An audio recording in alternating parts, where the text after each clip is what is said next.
Tere kõigile! Tere tulemast Euroopa Solidaarsuskorpuse infotundi Mine välismaale vabatahtlikuks. Mina olen Karoliine Männik. Tänasel päeval töötan Erasmus Plus ja Euroopa Solidaarsuskorpuse agentuuris vabatahtliku teenistuse projektide koordinaatorina, aga siia on mind toonud minu otsus 9 aastat tagasi minna ise välismaale vabatahtlikuks. Tegin oma vabatahtlikku teenistust Itaalias, Rooma äärelinnas, noorsootöö valdkonnas ja julgen öelda, et see on tõesti olnud elumuutev kogemus, mis on mind tagant siis tõuganud, et teha hoopis täiesti teistsuguseid karjäärivalikuid, kui ma võib-olla varem oleksin arvanud. Selline väike inspiratsioonikild siis siia kohe algusesse ja ma tutvustan ühtlasi ka siis minu kolleegi Lisettet, kes on samuti teinud vabatahtlikku teenistust. Lisette, kas oled valmis paari sõnaga oma kogemusest rääkima? Ja tere ka minu poolt. Nii nagu ka Karoliine, siis nüüd olen agentuuris tema kolleeg, aga varasemalt tegin samuti vabatahtlikku teenistust ja Kreekas töötasin põgenikega ja aitasin üles rajada põgenikele hariduskeskust ehk siis nii täiskasvanute kui ka noortega. Et täpselt samamoodi, et võib-olla üks hea hetk, kus tahtsin lihtsalt õppimise ja varasema karjääri vahele mingit uut kogemust ja korraks Eesti keskkonnast eemale saada ja nüüd see on siis muutnud ka minu ülejäänud karjäärikäiku. Et meid on rohkem kui üks, kellega nii läheb. Just. Ja meiega on tegelikult ka Priit ja Saskia, kes alles üsna hiljaaegu tegid oma vabatahtlikku teenistust ja nemad jagavad oma kogemust infotunni keskpaigus. Nii et alustuseks natukene, ütleme siis teoreetilist poolt, et milles me siis üldse räägime. Tänases infotunnis siis räägime esiteks, miks see fundamentaalne küsimus, miks üldse minna vabatahtlikuks ja mida see endast kujutab, milliseid võimalusi vabatahtlik teenistus või Euroopa Solidaarsuskorpuse programm pakub ja kellele see siis suunatud on. Ning lõppude lõpuks viimase kõige olulisem küsimus teie jaoks võib-olla, et kuidas siis ikkagi saada vabatahtlikuks. Käime selle teekonnaga ühiselt läbi. Ning Saskia ja Priit jagavad siis oma kogemuslugu samuti. Alustame siis sellest fundamentaalsest küsimusest. Miks?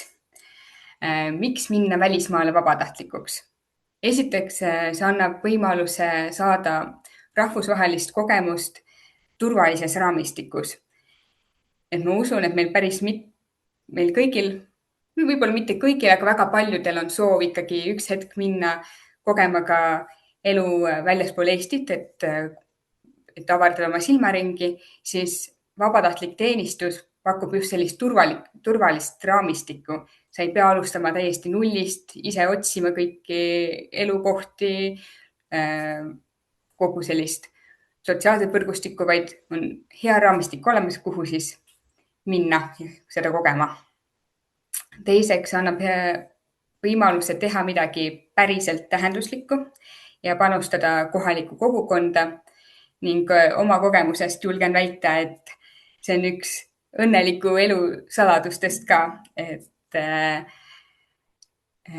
midagi teha teiste heaks või üllama suurema eesmärgi nimel, siis see ongi üks õnnelikum elu saladus ja nagu vanasõnaga ütleb, et andmise rõõm on suurem kui saamise rõõm. Julgen seda omast kogemusest kinnitada. Kolmandaks, see annab võimaluse töötada huvipakkuva valdkonna organisatsioonis ja kogeda tööelu suure vastutuseta. Seega, kui sul on näiteks mõttes, et kas sulle võiks sobida näiteks noorsootöö, siis see on hea võimalus seda katsetama minna enne, kui pühendad end mitmeks aastaks õpingutesse. Samuti see on suurepärane enesearengu katalüsaator. Tõukab sind mugavustsoonist välja, saad näha ja kogeda, et kuidas sa tuled toime sellega, kui kõik on järsku ümber uus. Saad harjutada ja arendada oma oskuseid ning oskuseid suhelda ja koostööd teha mitmekultuurilises keskkonnas, mis ühtlasi seostub ka sellega, et see võimaldab sul õppida uut keelt ning uut kultuuri süvitsi tundma, mitte ainult nagu turist, vaid päriselt saada kogemus, mis tunne on elada ja töötada teises kultuuris. Ning muidugi see võimaldab luua ka rahvusvahelisi sõprussuhteid.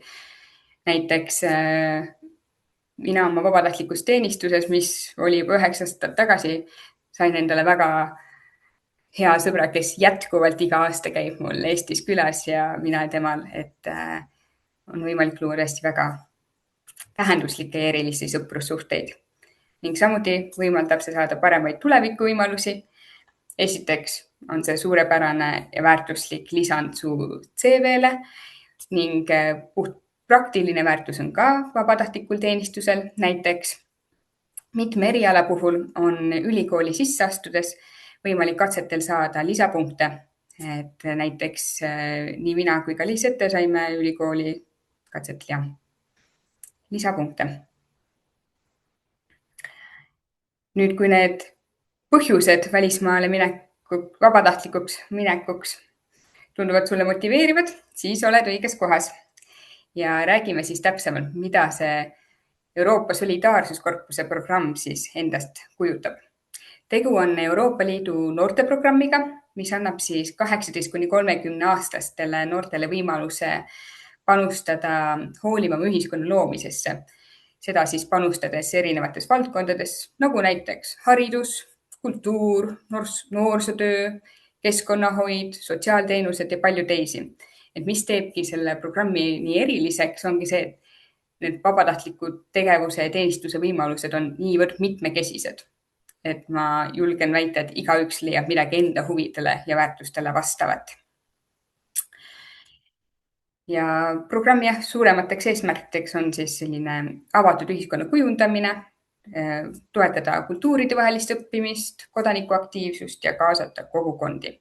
Ehk väga üllad eesmärgid. Ning kuidas neid siis saavutada? Euroopa Solidaarsuskorpuse programmis on 2 peamist tegevustüüpi. Üks on siis vabatahtlik teenistust. Seda me siis käsitleme siin infotunnis, mida täpsemalt see kujutab.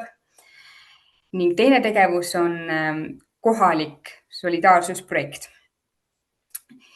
See võimaldab noortegruppidel teha midagi oma kogukonnas, et kui nad olete märganud mingisugust vajadust, väljakutset, siis võimaldab teil reageerida ja teha midagi kohalikul tasandil head. On see erinevate sündmuste korraldamine, töötubade, talgute, kampaaniate või midagi sellist. Et tänases infotunnis me sellel tegevustüübil rohkem ei peatu.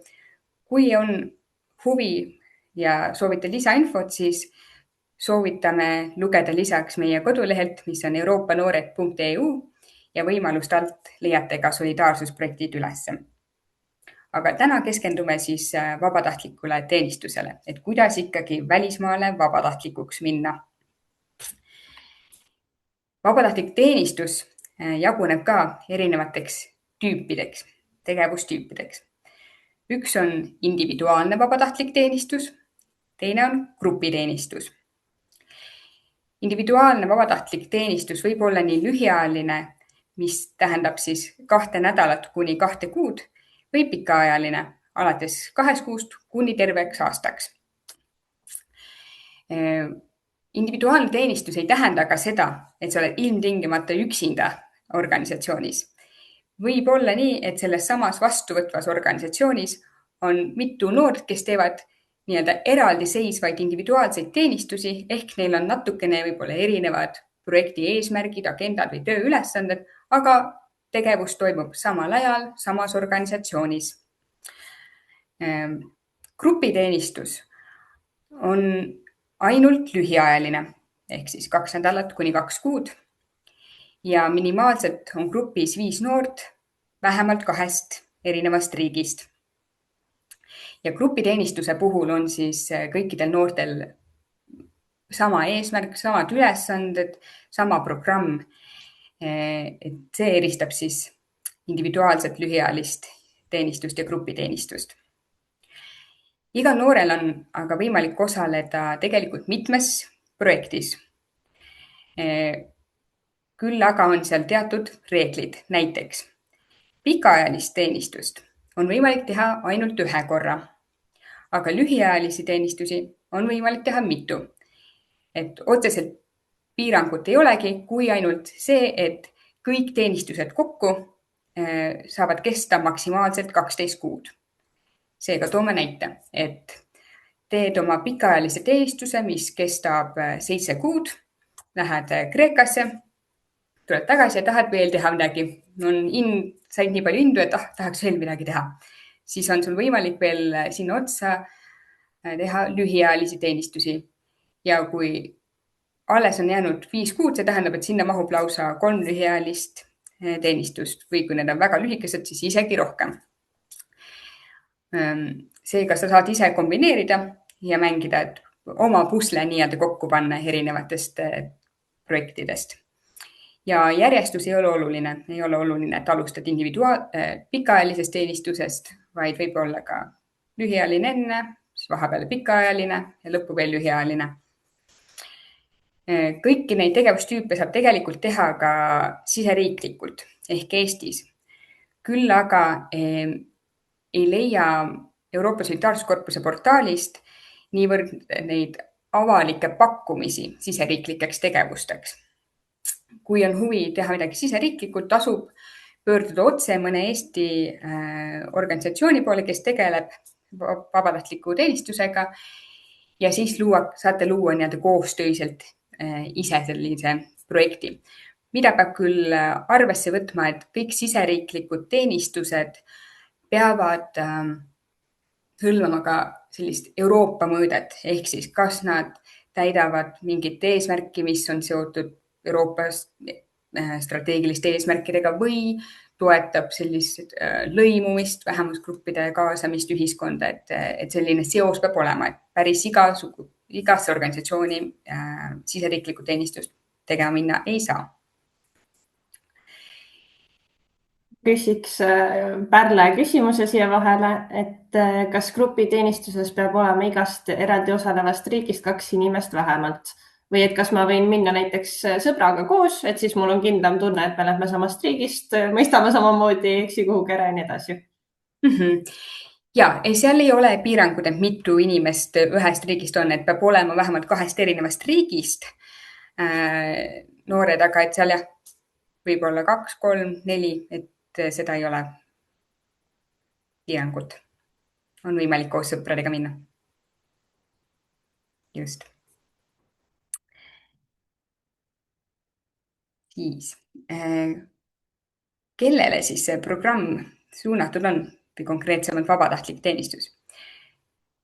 Selles projektis saad osaleda siis, kui vastad järgmisele 3 kriteeriumile.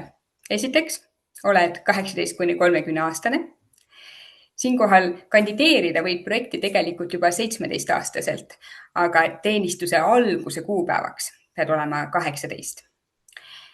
Ja samuti, et kui oled juba 30-aastane, et siis teenistuse alguse hetkel peab olema 30, et keskpaigas võid juba 31 ka saada.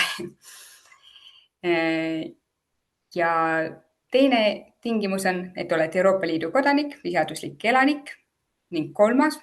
See on selline tingimus, mida pead just ise endalt küsima, et kas oled valmis panustama vabatahtlikuna nii-öelda täiskoormusel, sest arvestama peab, et vabatahtliku tööaeg on 30–38 tundi nädalas. Seega see tähendab, et see on selline täielik, ikkagi pühendumine tol perioodil, et sa ei saa samal ajal, kui sa teed vabatahtlikku teenistust, täies mahus ka midagi muud teha.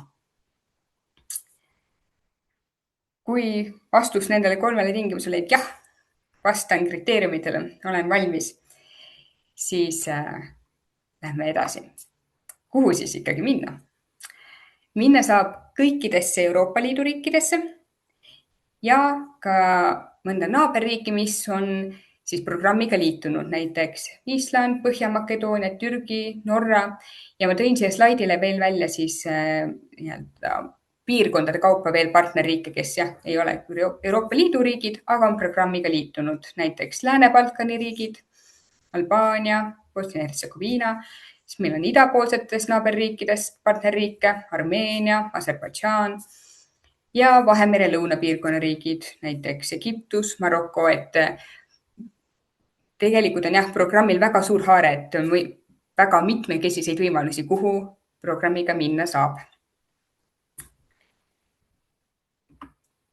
Ja programmis, Euroopa Solidaarsuskorpuse programmis on siis ka tagatud mitmed hüved, mis tähendab, et teoreetiliselt ei tohiks vabatahtlikuks minemine noorele mingisuguseid kulusid tekitada. Seega kaetud on alustuseks toiduraha ja taskuraha. Taskuraha suurus sõltub sellest, millisesse riiki lähed. Et see võib olla alates 4 eurot päevas kuni 12 eurot päevas, sõltub siis konkreetselt selle riigi elukallidusest, et need summad on paika pandud programmi reeglites. Toiduraha osas ei ole see summa niivõrd fikseeritud ja see võib varieeruda projektist projekti. Sest et ütleme, üldjuhul on nõnda, et kui lähed pikaajalisse teenistusse, siis sulle makstakse konkreetset toiduraha, et mingi konkreetne summa päevas. Lühiajaliste projektide puhul, eriti grupiteenistuste puhul, on toidupool korraldatud pigem nõnda, et vastuvõttev organisatsioon tagab kõik toidukorrad, mistõttu otseselt toiduraha välja ei anta. Et programmi reeglites on oluline see, et kõik vabatahtlikud saavad, toidukulud on kaetud, kas siis toiduna või toidurahana. Samuti on kaetud transpordikulud. Transpordikulude hüvitamise määr on paika pandud siis vastavalt riigi distantsile, et kui piletite hind on kallim kui see määr, siis tuleb ise see vahe kinni maksta, kuid üldjuhul see mahub täpselt sinna piiresse. Samuti, kui on vaja elukoha ja töökoha vahel liikuda, siis need transpordikulud on ka kaetud programmi rahastusest. Kõikidel vabatahtlikele on tagatud majutus, seega ise majutust otsima ei pea, mis eristub näiteks Erasmus plus ülikooli vahetustudengina välismaal õppima minemisega, et seal sa pead tavaliselt saad stipendiumi, pead ise majutus otsima, siis vabatahtlikus teenistuses otsib vastuvõttev organisatsioon sulle majutuse. Seega sinu eesmärk on lihtsalt sinna minna. Kui küll aga peab arvestama, et võib juhtuda, et jagad eluruume ka teiste vabatahtlikega, et ei ole individuaalne korter. Samuti on kõigil tagatud tervisekindlustus Henner teenuse pakkuja poolt, kes on siis lepinguline partner Euroopa Solidaarsuskorpuse programmis. Siin nüüd sõltub, seal on 2 erinevat paketti. Kui sul on kehtiv ravikindlustus Eestis, siis esmalt hüvitab sinu ravikulud Euroopa ravikindlustuskaart. Kui aga enam kehtivat ravikindlustust Eestis ei ole, seda üldjuhul siis, kui lähed pikemaks ajaks vabatahtlikuks ja ei ole enam, ei õpi ega tööta enam Eestis, siis on Henner sinu esmane ravikindlustus, ehk siis tekib mingisugune kulu, siis kohe katab Henner. EHIK-u puhul on nõnda, et kõigepealt katab EHIK, kui mingid kulud jäävad EHIK-u poolt katmata, siis Henner katab need täiendavad. On täiendav kindlustus. Kas vahepeal tuli küsimus? Ja, et kui on niisugune olukord, et ma vahepeal oma teenistuse käigus tahan tulla Eestisse, et kuidas siis need kõik hüved toimuvad nii raha kui ka võib-olla näiteks kindlustuse poole pealt. Et hästi reaalne näide on see, et näiteks lähen teenistusele sügise algusel, aga jõuludel tahaks ikka ju pere juurde tagasi tulla.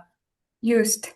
See on igati tehtav ja võimaldatud, sest et kõikidele vabatahtlikele on ette nähtud ka puhkus. Et lisaks sellele, et sul on, esiteks on 2 puhkepäeva nädalas, et on 5 tööpäeva, 2 puhkepäeva. Siis lisaks sellele on iga kuu kohta 2 lisapuhkepäeva, mida sa võid ka kokku koondada ja korraga välja võtta. Seega näiteks, kui sul on 5-kuuline teenistus, võtame isegi pikema, 10-kuuline teenistus, siis iga kuu kohta saad sa 2 lisapuhkepäeva, kokku see tähendab 20 päeva ja need sa võid ka korraga välja võtta, tullagi pikaks talvepuhkuseks Eestisse. Sel ajal on sul jätkuvalt tagatud nii toiduraha, taskuraha, ravikindlustus, aga transpordikulud selleks, et minna vahepeal näiteks Eestisse ja tagasi, siis need tuleb ikkagi ise katta. Transpordikulud programmi poolt on kaetud ainult teenistuse alguses ja teenistuse lõpus. Aga kõik muud hüved on tagatud ka puhkuse ajal. Just. Milliseid hüvesid veel on?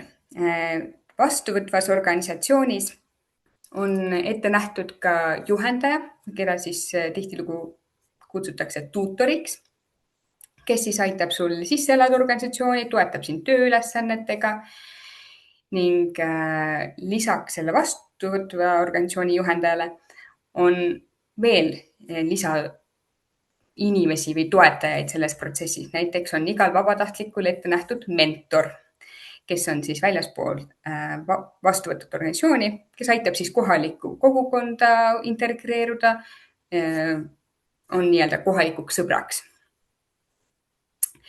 Ja kui on vajadus veel lisatoe jaoks, siis on võimalik saada ka tugevdatud mentorlus, mis on siis rohkem selline, ütleme siis nagu coachingu vormis, et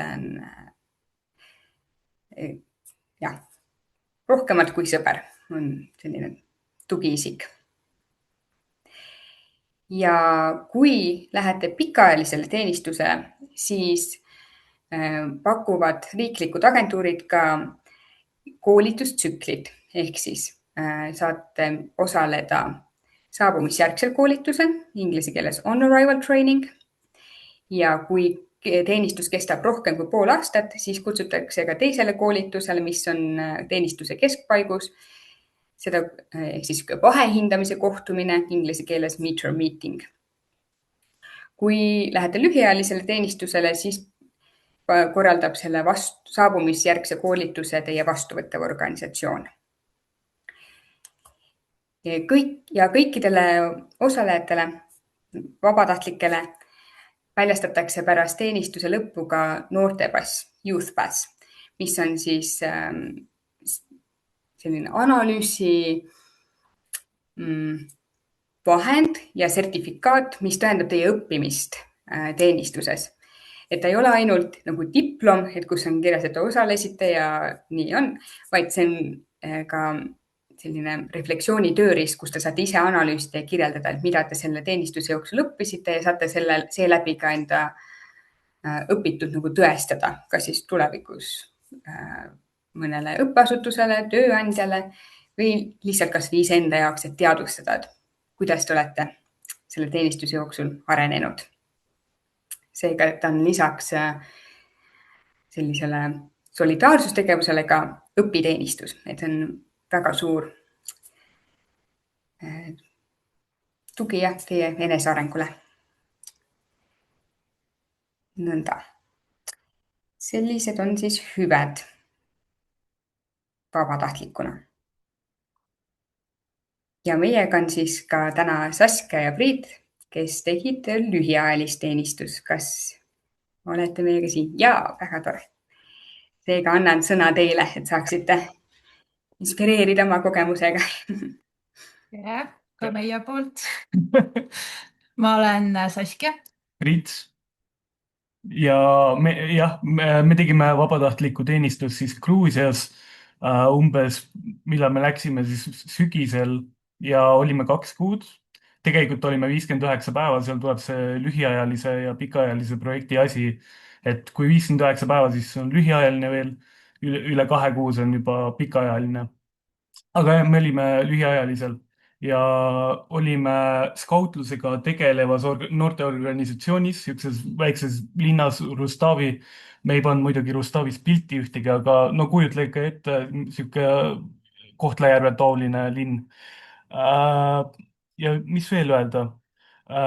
Me panime mõned pildid siia. See on siis selline rohkem reisitüüpi pildid meil. Ja mis veel? Ja võib-olla ma ütlen juurde, et siin on, ma ei tea, vist ei ole näha minu seda hiirekest, et üleval paremas nurgas oli jah, just see. Seal oli meil Eesti kultuuriõhtu ja ma näitan siis kiluvõileibade peale, mis mitte kellelegi ei meeldinud. Siis sealt järgmine, kus on see vanem mees asjatab mingisuguse asjaga, see tegelikult on veinitünn, et me saime ise korjata viinamarju, hästi palju viinamarju oli ja ise siis saime proovida teha veini, et ise siis välja pressida ja puhastada. ja see oli tegelikult selle noorteorganisatsiooni selline iga vabatahtlik teeb seda iga sügis ka, siis kui viinamarjad on valmis, kõik teevad, see on sihuke tsükliline traditsioon neil. Ja siis saime seda ise ka teha. Ja siis sealt edasi on selline turutaoline asi, et vot selle ma panin lihtsalt kultuurilises mõttes, et selline, et võrreldes näiteks Tartu turuga on see ikka vägagi huvitav turg, et seda kutsutakse basaariks siis Gruusias. Ja hinnad olid ka sellised, et suhteliselt taskukohased meile vabatahtlikele. Sealt edasi, võib-olla jah, seal all, kus on kaks tüdrukut, üks olen mina. Seal on siis minu mentor, kes mulle määrati ja kellega ma terve selle vabatahtliku teenistuse aja suhtlesin, et me siiamaani suhtleme ja teeme koostööd, et me tahame ka talle pakkuda seda võimalust tulla Eestisse läbi siis mingi kas Erasmus plussi või ESC ehk siis Euroopa Solidaarsuskorpuse projekti ja näidata talle ka siis Eesti kultuuri, sest ta ise ei ole kunagi käinud. Siis Karoliine vist mainis ära ka, et mentor määratakse igale vabatahtlikule, vähemalt seekord minul oli ka mentor ja varem 5 aastat tagasi, kui ma käisin, siis ma sain ka mentori, et see on kas mingi kohalik noor või võib-olla isegi veidi vanem inimene, et jah, aga mentor ei tohi olla seotud selle organisatsiooniga, kus sa vabatahtlikku teenistust teed. Et ta on täiesti kõrvaline isik, kes sulle määratakse ja temale siis saab kõik kultuurishokid ja kõik loo lihtsalt ära rääkida, ilma et oleks organisatsioon, kus sa vabatahtlikuna oled kaasatud. Et see on hästi hea praktika minu arvates. Ja loomulikult sõber ilmselt terveks eluks või kuidas öelda, tööalaselt partner terveks eluks, et hästi tore tüdruk. Tahad sellest rääkida? siin on näha ka, me rentisime väga palju, mitu korda rentisime autot ja käisime põhiliselt terve riigi käisimegi läbi. Ja mis siin veel, tegelikult on näha ka teisi vabatahtlikke siin ühel pildil, kes siin on, et tegime kõik koos hinkale, need on siis Gruusia rahvustoit. Seda on näha ka kõige paremas nurgas all, kui sellised pelmeenitaolised asjad, aga suured ja väga head asjad ja Hatšapuri on ka näha siin, see paat. see on ka rahvustoit neil.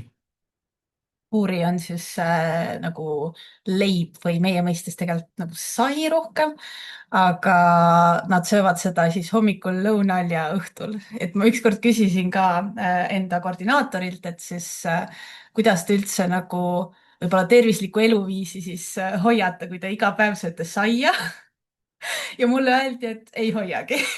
Et see on, et nad ei hoia lihtsalt seda, et teil ongi hommikul, õhtul, lõunal, nad sõid saia, mis meie jaoks, oli natukene, me ikka igatsesime musta leiba. Vot. Jah, kas siin on veel? Jah.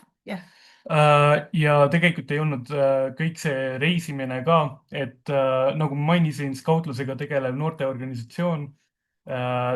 tegelikult me läksimegi sinna just sellepärast, et meil on endal mõlemal noorsootöö taust ja me tahtsime ise ka neid teadmisi ja oskusi, mis meil olid juba varasemalt ülikoolist saadud. Tahtsime päriselt rakendada neid ja just valisimegi siis Rustavi. Ja see on selline väike kogukond ka, kus saab väga palju tegelikult ära teha. Et suures linnas võib-olla seda mõju ei oleks nii palju, aga väiksest kogukonnast inimesed, me usume, et väga hea selline neile ka ja meile ja kindlasti organisatsioonile ka. Ja ega meile oligi jah, kogemuse saamine, hea võimalus õpingutest. Jah, see on tegelikult kõigile, et hea võimalus õpingutest ja enne õpinguid puhkust võtta või lihtsalt reflekteerida elule või ükskõik, et ja iseseisev majandamine. jah, sest et mina õpin Tartu Ülikoolis magistris ja ma võtsin nüüd eelmine aasta akadeemilise puhkuse, sellepärast ma ei teadnud, mida teha oma lõputööks ja mul ei olnud nagu mingit visiooni. Ja ma mõtlesingi, et teen seda vabatahtlikku teenistust, reisin, avastan maailma ja äkki siis läbi sellise rahvusvahelise kogemuse tekib mul ka idee, mida oma magistritöös kajastada. Ja kahjuks ei ole veel mingit ideed, et ma pean veel mõtlema, et kuidas seda kõike nagu struktureerida. Aga siin on näha kõiki neid üritusi, mis me korraldasime. Näiteks perepäev siis ja siis riiete selline taaskasutuspäev, Eesti kultuuriõhtu. Tegime ka vabatahtliku siukse seminari taolise asja ja podcast'i ka korraldasime. Tegelikult oli veel, siin oli veel Halloween näiteks oli meil veel ja tegelikult me tegime ka üks-ühele tööd, näiteks ma sain erivajadusega noorega teha, et väga palju asju 59 päevaga. Et väga palju sai sisustada, aga et siin on üks plakat on näha ka, et on seal, kus on Eesti lipp ja siis Eesti naised on, et see ongi Eesti kultuuriõhtu plakat, mis edastati siis meil kohalikule kogukonnale ja sotsiaalmeedias kajastati samamoodi. Ja et mulle väga meeldib see kontrast, et Eesti lipp ja siis Gruusia tähed on all, et see näeb väga selline esteetiline. Meil on küsimus, jess, kuidas tulla toime koduigatsusega?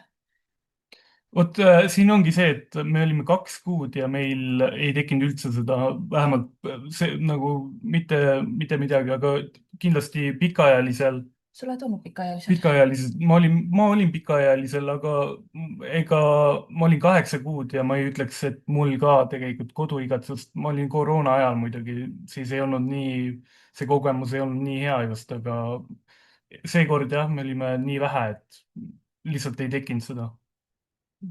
Pigem oli just tunne, et ei taha tegelikult ära minna, küll ma Eestisse detsembrikuus tagasi tulla, no ei tea. Jah, et kui meil seal Gruusias Rustavis olid, kui meil Eestis olid miinuskraadid, siis meil Rustavis oli 20 kraadi. Et lihtsalt meil oli hästi ilus organisatsiooni ehitis ja see koht, kuhu see oli ehitatud, oli ka hästi suur, hästi paljude võimalustega noortele. Ja seal olid ka siis granaatõunapuud ehk siis täie selline idülliline kogemus. Ja siin on näha ka meie kontorit, kus me tegime tööd. Siin on juba väga palju vabatahtlikke, meil oli seal vähemalt 8 inimest selle terve suure laua peale. Et alguses muidugi meid oli mingi 2 või 3 ja lõpuks oli üle 10 vabatahtlikku. Ja tegelikult ma ei tea, kas Karoliine mainis seda ka ära, aga tegelikult te saate ka vabu päevi võtta kuus 2 vaba päeva. Tegelikult peaks olema nii, et 15 päeva peale on teil 1 vaba päev. Meie koordinaator Gruusias oli väga range selle asjaga, et niisama ikka ei saanud võtta ja ega me tahtsimegi ise muidugi rohkem tööd ka teha, vabatahtlikku tööd. Et jah, see on tähtis point, ma arvan. Võib-olla natuke sellest tööst veel, et see parempoolne pilt näiteks, et see oli Arts and Crafts selline workshop, kus me siis tegime Läti vabatahtlikuga oma enda Balti riigikestest, on ju. Tegime sellist loomingulist workshopi siis noortele. Töötuba, jah, töötuba, väga hästi öeldud. Ja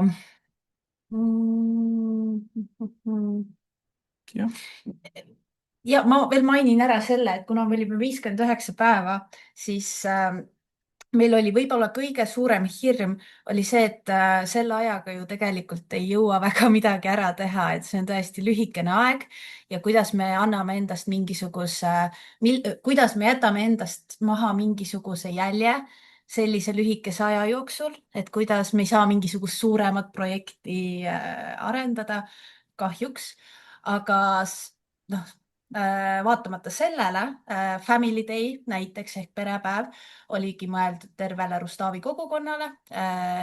Kõik olid oodatud ja inimesi käis, me mängisime, me tegime lõket, mis me veel kõik tegime? Erinevad mängud ja erinevad töötoad olid, näomaalingud olid, festivali taoline selline mõnus olemine ja samamoodi ka see riiete taaskasutus, et kuna Gruusias on see taaskasutamine ja prügi sorteerimine ja üleüldse see on selline algtasemel või et seda ei ole väga palju välja arendatud seal veel. Et siis me mõtlesime, et teeme organisatsiooniga sellise kampaania, et kogukond saab tuua oma vanad riided ja meie siis teeme nendest kotttoolid, et muuta siis seda, koos noortega muidugi, et muuta siis seda kontori atmosfääri siis meeldivamaks ja paremaks, et see ei oleks nii formaalne võib-olla. Vot, ma ei tea. Jah, meil vist ei olegi rohkem lisada. Mis ma tahan veel öelda on see, et tegelikult ei pea olema mingi noorsootöö taust ka, et nad vaatavad, tegelikult väga tahavad selliseid inimesi, kes oskavad turundusega. See on väga suur asi praegu, graafiline disain ka. Muidugi ChatGPT nüüd saab kõik ära teha selle, aga sotsiaalmeedia on väga tähtis nende jaoks, et jah. Aga väga äge näide sellest, et tõesti ka lühiajalise teenistuse ajal saab väga mõjusaid tegevusi teha, et ei pea ilmtingimata minema pikaks ajaks selleks, et tunda, et sa oled päriselt midagi tähenduslikku ja kasulikku kohaliku kogukonna või noorte heaks teinud. Ja võib-olla, Lisette, kas oled nõus sisse tooma selle pikaajalise teenistuse perspektiivi, kuidas sina koduigatsusega toime tulid ja mis oli sinu jaoks see kõige suurem mõju või see äge tunne, et ma saavutasin seda? Mina võin küll öelda, et mina tundsin küll koduigatsust, ja see võib-olla isegi tuli mingil määral hiljem, et esimesed päevad on ikka siuke, et kõik on äge, uus, nii lahe, uus kodu, uus keskkond, ilm oli palju ilusam, Kreeka toit mulle väga meeldib, aga ikkagi mingi hetk sa saad aru, et nii paljud asjad on teistmoodi kui mu kodus. Või siis lihtsalt see, et kelle jaoks kuidagi midagi mõjub, et ma ei tea, pered teevad midagi koos, sõbrad teevad midagi koos ja nüüd mina terve see aeg ei saa ühest asjast osa olla. Aga ma arvan, et just siukse enesearengu perspektiivi pealt see oli ilmselt üks kõige olulisemaid asju, mis ma kaasa võtsin enda teenistusest. Et ikkagi, kuidas tulla toime sellega, et olla üksinda, siis kuidas seada ka need mingid piirid, et ma ikkagi aeg-ajalt rääkisin kõnes oma, ma ei tea, pereliikmetega. Sõbrad ikka kirjutasid, minul käis isegi pere külas vahepeal. Jah, et nad tulid oma puhkuseks, mõtlesid, et me ei ole ka käinud Kreekas, et tahaks ka tulla. Ja siis oli eriti uhke tunne, et ma saan neile tutvustada kogu seda kultuuri ja riiki nagu kohaliku perspektiivi, juba justkui nagu kohalik. Et on nagu erinevaid viise, et mis iganes kellegi jaoks toimib, et ma ei tea, kes räägib, kes kirjutab ja tegelikult on väga-väga okei seda tunda. Ja isegi kui ma mõtlen nüüd edasi, siis see hetk, kui ma tulin Kreekast Eestisse, ma arvan, et siis see koduigatsus Kreeka järel oli palju isegi suurem. Et see on ka hästi huvitav, et sa nagu justkui sulandud mingisse keskkonda ja tegelikult võid seda vastupidiselt ka tunda. Kuigi justkui tuled tagasi sinna, mis on ju sinu kodu ja mida sa tead nii hästi. Aga teistpidi jälle, mida ma õppisin, on see, et ma tegelikult saan nagu igas keskkonnas hakkama. Et see kohanemine on osa sellest, see võtab natuke aega, aga et ma tean, et tegelikult et mina olen ikka mina, et ma saan igal pool inimestega suheldud ja hakkama ja toime, et just õpid päris elu kaudu need vajalikud tööriistad, mis sinu jaoks ise toimivad ka. Ja kindlasti see keskkond aitab, et mentorid aitavad, teised sõbrad, et kui sa leiad kohalikke sõpru, et eriti kui keegi on veel, kes on vabatahtlik. aga mis mina kõige see teine küsimus oli see, et mis on suurim asi, mis ma võtan kaasa või mingi panusosa.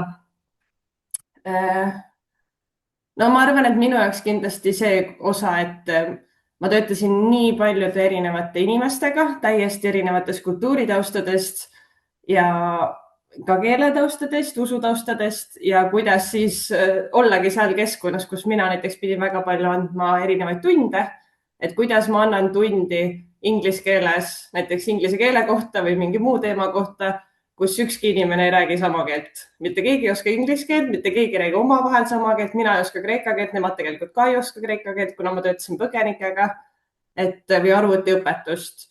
Ma isegi andsin jalgpallitrenne niimoodi, et mitte ükski mängija ei rääkinud sama keelt.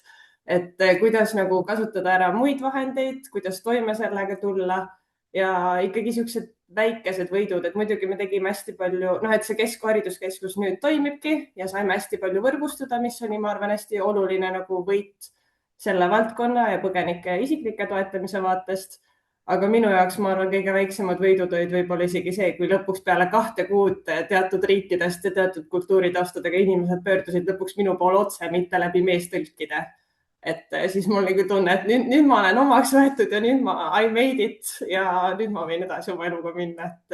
Et ma arvan, et sellised väikesed asjad või see, kui keegi kolleegidest tuleb ja hakkab rääkima terve aeg kreeka keeles, et ma tegelikult ju väga vähe oskan, aga keegi juba võtab või kuidagi nii omaks sind, et ta isegi ei pane tähele, et võib-olla sa tegelikult ei tea kõiki neid sõnu või siis sa ei ole nii sulandunud, aga inimesed nagu võtavad sind nii osa sellest kogukonnast.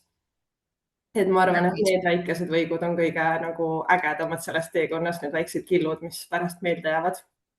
Just, väga inspireeriv ja nii tõsi, et tihtilugu see kõige suurem mõju, mis sul saab, mida sa saad vabatahtlikuna omada, ei väljendugi alati selles, et oled korraldanud mõne suure sündmuse või festivali, vaid selles, et kui sa suudad ühte inimest näiteks sügaval tasandil mõjutada või usalduse võita, et see on nii palju suurem võit sageli.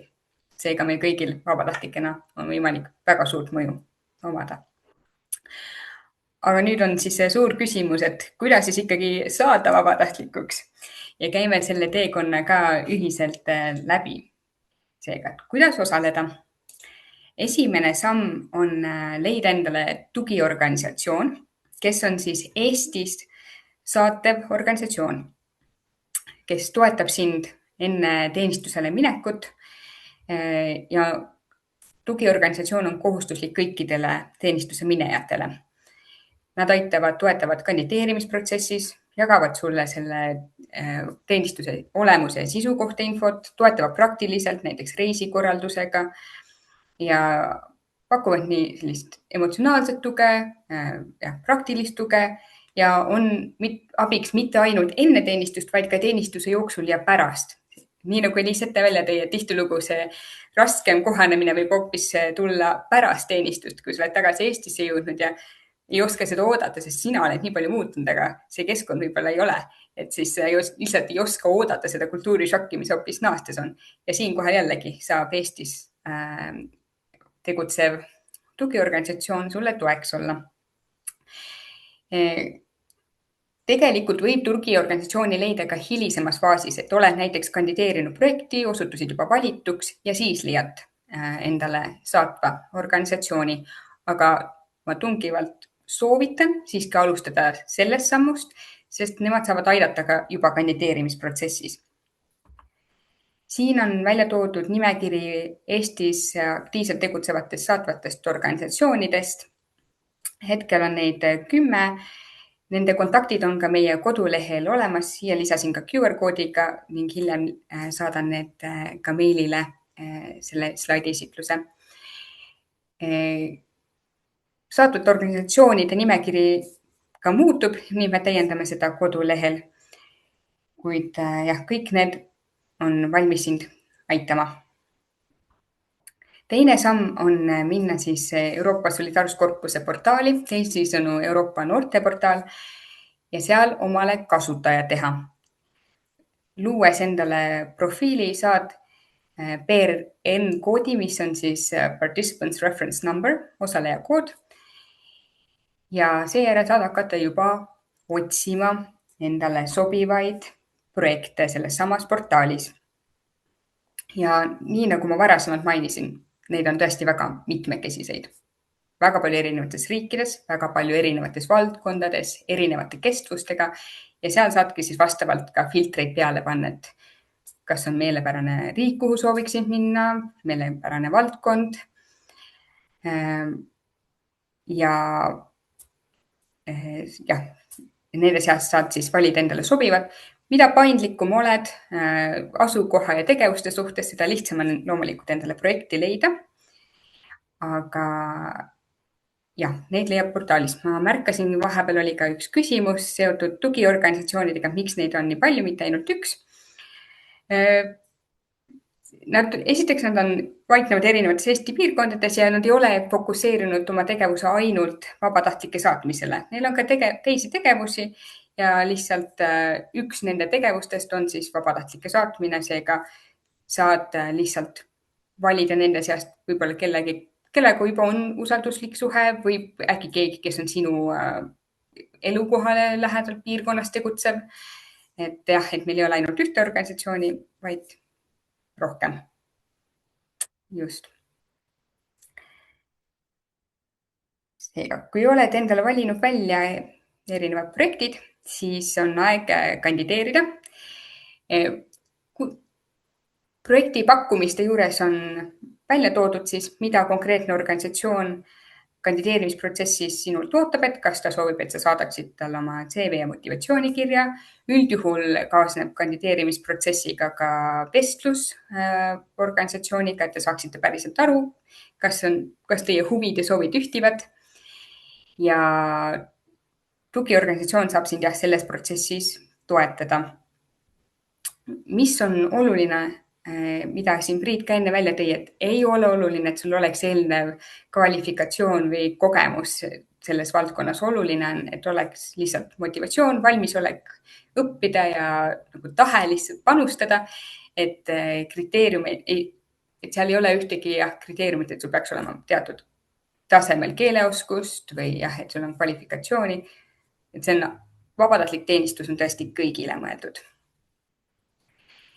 Ja soovitame korraga kandideerida mitmesse projekti, sest sõltuvalt riigist, sõltuvalt projektist võib neid soovijaid olla rohkem. Ehk siis, mida rohkem sa oled kandideerinud, seda suurem šanss on valituks ka saada vähemalt ühte. Ja seejärel ongi aeg juba ettevalmistusi hakata tegema, et kui olete osutunud välja valituks, siis saate panna paika vastuvõtva organisatsiooniga teenistuse detailid, millal täpselt alustate, saavad selgitada, millised on elutingimused, töökorraldus. Siis oluline on see, et saaks sõlmitud vabatahtliku teenistuse leping, mis siis sätestab ära, et millised on iga osapoole rollid ja kohustused, mida vabatahtlikult ootatakse, mida peavad organisatsioonid sulle tagama. Ja siis tugiorganisatsioon aitab reisikorraldusega. Ja tugiorganisatsiooni poolt on ka ettevalmistav kohtumine, mille käigus nad siis räägivad läbi kõik teenistusega seotud reeglid, nipid, olulised teadmised, et teenistus kulgeks võimalikult sujuvalt. Ja seejärel ongi aeg juba teenistusele teele minna. Just. Loodan, et ja kui te ei ole nüüd veel kindlad, milline teenistuse tüüp võiks just teile sobida, siis oleme koostanud ka sellise interaktiivse testi, et saaksite välja selgitada, mis võiks just sinu huvidega sobituda. Seega saad teha testi. Kes on juba ära teinud, võib siia kommentaaridesse ka lisada, et milline teenistus teile kõige rohkem sobitub või huvi pakub. Ja kui selles protsessis tekib veel küsimusi, siis oleme väga-väga avatud. Teie küsimustele võib minul ka julgelt ühendust võtta meili teel või helistada, minu telefoninumbrile jääb kodulehel. Aga meie kodulehel on ka sisukas info vabatahtlikuks minemise kohta, kõik need sammud välja toodud. Ja ma väga loodan, et saite tänasest inspiratsiooni ja julgustust sellel teekonnal asuda. sest et nii palju, kui mina vabatahtlikke tean, siis peaaegu igaüks on öelnud, et see on tõesti olnud elumuutev kogemus, nii et ma väga loodan, et te olete valmis selleks kogemuseks, sest et see on midagi, mida te vanaduspõlves mõtlete, et olid alles ajad. Et väga soovitan. Ja, Anja, küsin kohe ühe küsimuse veel ära, mis tuli, on see, et kas võiks kirjutada tugiorganisatsioonile siis, kui sa näiteks leidsid endale projekti, mis sind kõnetab, või on see okei, kui kirjutada ka siis, kui sa oled juba sisse saanud, sest et võib-olla tasubki mitmesse kohta kandideerida, et alati ei pruugi osutuda just sina valituks, et ka see on natuke reaalsus, millega tuleb arvestada, et mis hetkel võiks kirjutada neile? Okei on kirjutada kõikides nendes faasides, kõik, mis on enne teenistust. Minu soovitus on isegi võtta ühendust juba siis, kui on ainult mõte minna vabatahtlikuks. Et näiteks, et sul on huvi ja annab märku, siis nad saavad juba aidata sind selle järgmiste protsessidega, kuidas registreeruda, aitavad juba sul otsida või kaardistada, mis sulle huvi võiks pakkuda. Neil endil võib ka olla koostööpartnerid erinevatest riikidest, et alati ei pea otsima ka sealt Solidaarsuskorpuse portaalist neid pakkumisi, vaid ka need samad saatvad organisatsioonid sageli jagavad oma sotsiaalmeedias oma koostööpartnerite pakkumisi. Ehk siis üks variant on ka, kui sa nende poole pöördud, et nad saavad anda sulle soovitusi, et näe, see on väga usaldusväärne organisatsioon. Kui see ühtib sinu huvide ja soovidega, et siis nad soovitavad näiteks sinna kandideerida. Seega kõikides etappides võib ühendust võtta. Jah, kõik avatud projektid on Esklehel ka olemas, nad peavad olema seal avaldatud, aga siis mõni lihtsalt jagab veel oma sotsiaalmeedias, turundab nii-öelda neid avatud pakkumisi. Aga kõik leiab sealt Esklehelt ka. Ja aitäh nende väga sisukate küsimuste eest, mis oli kõigi jaoks väga olulised. Seega, suur aitäh! Kui on veel küsimusi, siis võib julgelt veel mikrofoniga või vestlusesse neid avaldada. Kui hetkel küsimusi rohkem ei ole, siis soovin teile mõnusat õhtu jätku ja loodan, et järgmine kord kohtume juba kas siis vabatahtlike aasta kohtumiselt või mõnel muul viisil, kus juba kogemuslugusid saate jagada. Aitäh teile!